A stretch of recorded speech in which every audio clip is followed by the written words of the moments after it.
বিশ্ব বাজার কাঁপাচ্ছে বাংলাদেশের তৈরি জুতা। রংপুরে উৎপাদিত জুতা দাপিয়ে বেড়াচ্ছে সারা বিশ্বে। প্রায় 400 কোটি টাকার এক কারখানার কারণে আমূল বদলে গেছে রংপুরের ঘনরামপুর। 2021 সালে যাত্রা শুরু করা লেদার নামে এই প্রতিষ্ঠান বিশ্ব দরবারে তুলে ধরছে মেড ইন বাংলাদেশ লেখাটি। একটা সময় ছিল যখন ঘনরামপুর গ্রামকে দরিদ্র এলাকা বলা হতো, এখন আর সে দুর্নাম বয়ে বেড়াতে হয় না। সর্বশেষ অর্থবছরে প্রতিষ্ঠানটির রপ্তানি আয় ছিল 200 কোটি টাকা, আর চলতি অর্থবছরের প্রথম 6 মাসেই 150 কোটির মতো বেশি আয় হয়েছে। বর্তমানে এই কারখানাটির মোট 3টি ইউনিটে প্রতিদিন জুতা উৎপাদন করা হয় 15,000 জোড়া। বাড়তি চাহিদা মেটাতে আগামী জুনের মধ্যে আরও একটি ইউনিট চালু করা হবে। নাইক, অ্যাডিডাসের মতো গ্লোবাল ব্র্যান্ডের কাজ পাওয়ারও আশা করছে প্রতিষ্ঠানটি। বিশ্ববাজারে বাংলাদেশি জুতার চাহিদা বৃদ্ধি পাচ্ছে এবং সেই সঙ্গে রপ্তানি পরিমাণও বাড়ছে। চলতি বছর জানুয়ারি পর্যন্ত চামড়ার জুতার রপ্তানি প্রায় 24% বেড়েছে। বৈশ্বিক অস্থিরতা ও অভ্যন্তর নানা সংকটের মুহূর্তে এটি এই শিল্পের জন্য দারুণ এক সাফল্য। কেননা এই জুতা কোম্পানির উপর নির্ভর করে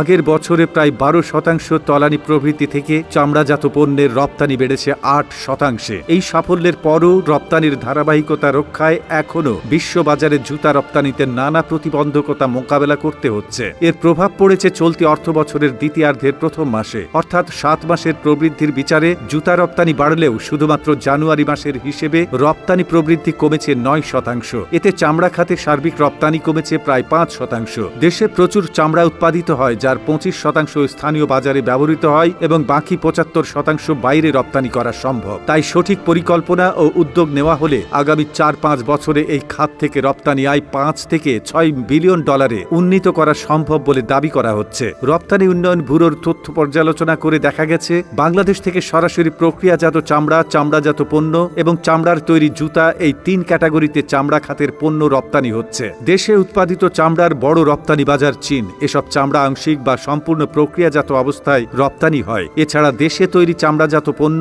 রপ্তানির দিক থেকে সবচেয়ে এগিয়ে ইউরোপীয় ইউনিয়ন দেশগুলো, যাদের মধ্যে বেশি চামড়াজাত পণ্য রপ্তানি হয় ইতালিতে। এছাড়া Japan, Belgium, Netherlands, Germany, Australia, Canada, চীন, হংকং, ফ্রান্স, সংযুক্ত আরব আমিরাত, যুক্তরাজ্য, ইতালি ও দক্ষিণ কোরিয়ায় উল্লেখযোগ্য পরিমাণে চামড়াজাত পণ্য রপ্তানি করা হয়। চলতি 2024-25 অর্থবছরের শুরুতে চামড়া খাতের রপ্তানি ঘুরে দাঁড়ায়। জানুয়ারি পর্যন্ত ফিনিশড চামড়া, চামড়াজাত পণ্য ও চামড়ার তৈরি জুতা রপ্তানি হয়েছে 66 কোটি 90 লাখ ডলারের। গত বছরের জানুয়ারি পর্যন্ত চামড়া খাতে রপ্তানি ছিল 61 কোটি 90 লাখ ডলার। এই সময় চামড়ার জুতা ছাড়াও চামড়া খাতের বাকি 2 শাখায় রপ্তানি কমেছে। জানুয়ারি পর্যন্ত চামড়ার জুতা রপ্তানি হয়েছে 40 কোটি 33 লাখ ডলারের, যা গত বছরের এই সময়ের তুলনায় 23.99% বেশি। গত বছরে জানুয়ারি পর্যন্ত চামড়ার জুতা রপ্তানি হয়েছিল 32 কোটি 53 লাখ ডলার।